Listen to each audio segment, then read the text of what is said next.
Friends, welcome to my YouTube channel latest wholesale collections. ఈరోజు video ఏంటి అంటే కదిరి బ్రహ్మోత్సవాలు జరుగుతున్నాయని చెప్పాను కదండి. సో అక్కడ వచ్చేసి మనకు నైట్ టైంలో ఒక్కొక్క రోజు ఒక్కొక్క సాంస్కృతిక కార్యక్రమాలు అయితే జరుగుతూ ఉంటాయండి. చూడండి, చిన్నపిల్లలు అయితే డ్యాన్స్, మనకి క్లాసికల్ డ్యాన్స్ ఎంత బాగా వేస్తున్నారో. ఇవి వచ్చేసి మనకి చాలామంది భక్తులకి వచ్చి అక్కడ స్టే చేస్తూ ఉంటారండి మనకి ఉత్సవాలప్పుడు నైట్.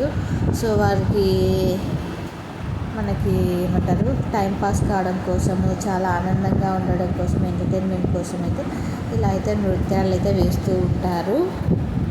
సో నిన్నైతే ఈ కార్యక్రమం అయితే జరిగింది. సో చిన్న పిల్లలు చూడండి ఎంత బాగా వేస్తున్నారో. మీరు కూడా చేసి చూసారా అది కామెంట్ చేయండి. ఎప్పుడైనా నైట్ స్టే చేశారా కదిరి నరసింహస్వామి టెంపుల్లో అన్నది కామెంట్ చేయండి. చూడండి, ఫుల్ క్రౌడ్ అయితే ఉంటుందండి. ప్రతిరోజు కూడా ఇలానే ఉంటుంది. పల్లెల నుంచి వచ్చేవారు చాలా ఎక్కువ ఉంటారు. Thank you for watching this video. Subscribe.